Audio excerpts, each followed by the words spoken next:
nessa escola de inglês, um determinado dia, aparece um jovem, né, francês. O nome dele é Gérard Manufacier, tá? É o nome dele. E o Gérard, ele apareceu lá na escola, começamos a conversar, ele estava vendo a possibilidade, eventualmente até, de ele dar aula de francês lá.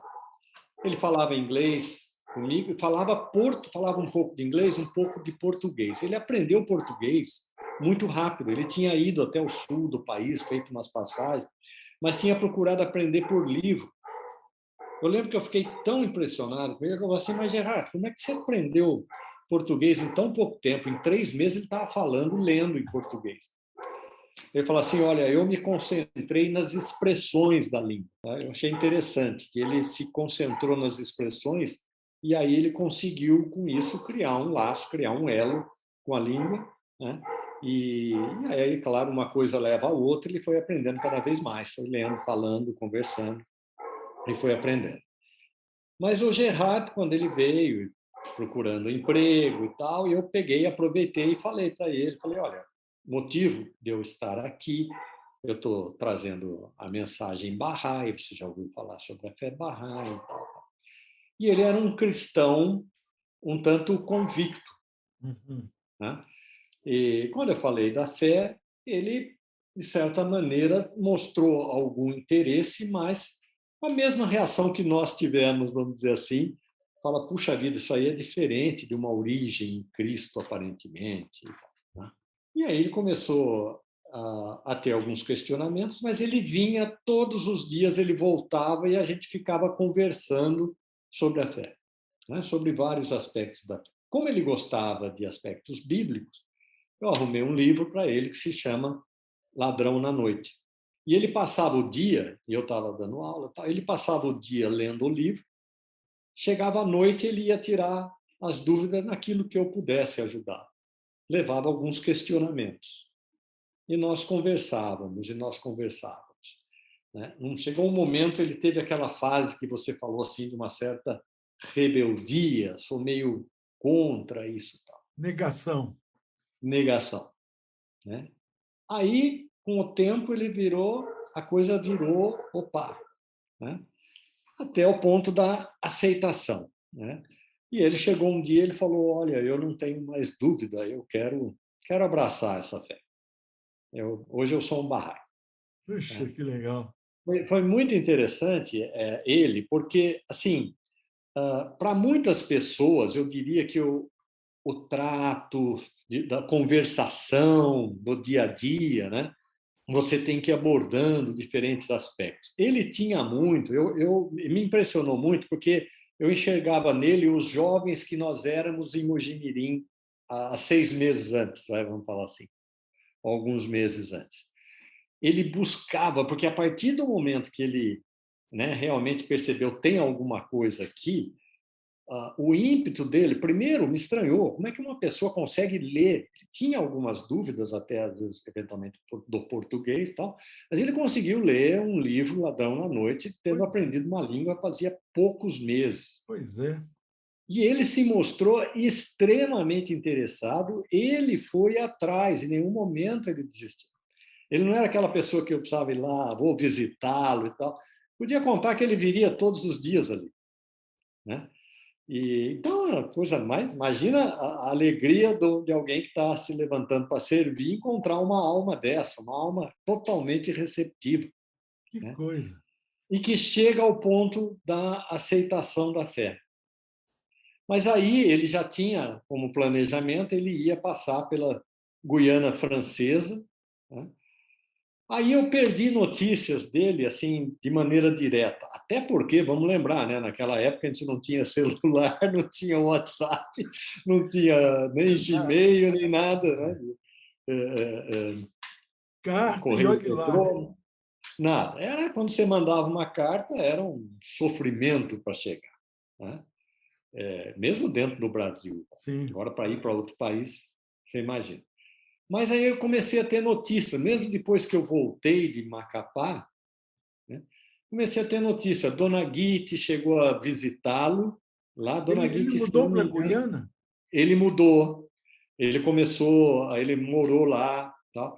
Aí eu recebi notícia da Dona Guite, que, se não me engano, estava servindo como membro do corpo auxiliar para a região, né? E um dia, conversando, eu falei: a senhora teve lá, a senhora encontrou? Ah, eu encontrei com ele. Hoje ele é membro da Assembleia Nacional, lá da Guiana e tal, né? E aí tive notícias dele, fiquei muito feliz de saber que ele estava firme, né, na fé e tal. Isso há muitos anos atrás, Jorge?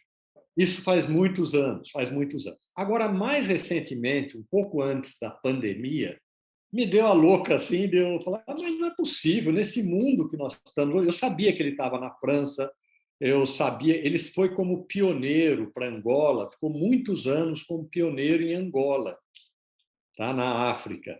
Eu acho que ele acabou cumprindo o desejo meu e do Olímpio, que era servir como pioneiro lá na África. Foi ele que cumpriu essa meta, né?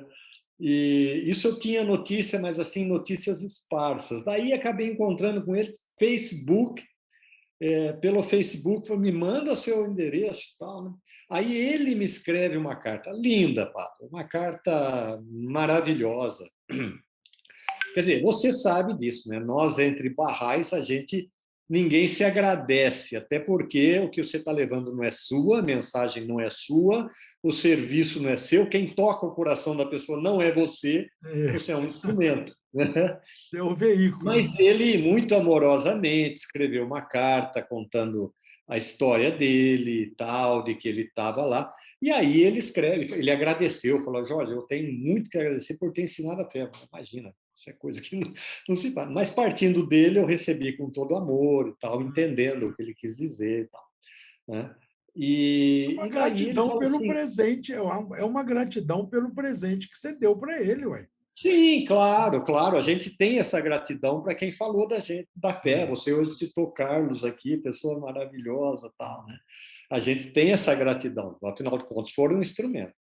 E aí ele vira e fala assim: olha, gostaria de receber você, sua família aqui. Estou morando em tal lugar na França, está morando numa cidade do interior. E aí eu pego e falo assim: venham aqui, ou então, quem sabe Olímpio Neto também, nós vamos fazer pioneirismo, vamos fazer viagem de ensino em Angola. Ele ainda está em Quero ou Angola? Não, não. está na França. Não, aí é que está. Aí é que está. O que que acontece? Aí eu escrevi de volta para ele e falei: nossa, eu ficaria muito feliz, particularmente, de nós fazermos essa viagem de ensino, né? Respondi para ele e tal. Eu escrevi bastante também. E aí não tive mais notícia dele. Achei estranho. No final da carta, ele escreve enigmaticamente para mim assim: Jorge, será que nós vamos nos ver ainda nessa vida? Escreveu desse jeito, né? Eu falei: nossa, que enigmático, né? Escrever isso. Ele estava Aí, doente? não Não. estava doente. Aí, de repente, eu demoro a carta dele e tal, e eu volto a procurá-lo na internet, eu volto a procurá-lo através do Facebook, não, site de relacionamento, e vejo o filho dele tinha postado que ele tinha falecido. Oh, O Facebook tem um site especial para comunicar que ele tinha falecido.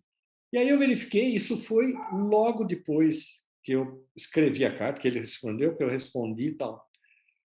Aí eu não aguentei de curiosidade, o filho dele não tem muita prática, não tem muita prática, não tinha muito costume, ele também tem um perfil.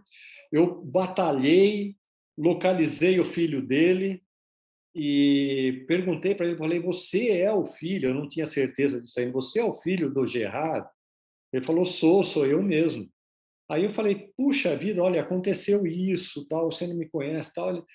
Podemos conversar? Aí nós ligamos, né? Conversamos, e também mantivemos WhatsApp. Aí até ele falou para mim: posso contar para minha mãe? Eu falei: claro. E, na verdade, o Gerard tinha se divorciado, tá? uhum. Mas eu não sei, mas eles ainda são muito unidos, de alguma forma. Mas isso ele faleceu em Angola, Jorge? Não, há uns 2 anos atrás, mas antes da pandemia. Não, pois E é, aí mas eu ele estava em perguntei. Angola? Não, ele estava na França. Não, ele estava na França. Aí Ah, a gente estava falando sobre uma viagem para para a Angola. África, né? E aí o filho dele me disse, e eu fiz a mesma pergunta que você. Eu falei, olha, mas eu achei muito estranho, porque ele escreveu assim. Ele falou, Jorge, até o último minuto da vida dele, ele não sabia que ele ia morrer. Não sei o detalhe, mas ele morreu meio de repente, assim, talvez tenha sido coração, alguma coisa assim. Ele não sabia, né? Então ele escreveu aquela frase que para mim foi Que coisa. super enigmática, né? É, E aí o filho dele ficou muito contente. O filho dele falou: Olha, ele mesmo falava poucas coisas. Estou tão feliz de falar com você, né? Ele falou é. porque há pouco tempo só que o meu pai contou que tinha sido membro da Assembleia Nacional de Guiana e tal, tal, tal. Quer dizer, eu conto tudo isso para mostrar assim, né, o relacionamento e como a gente encontra almas extremamente surpreendentes. Não foi a única, não, lá ou em vários outros lugares.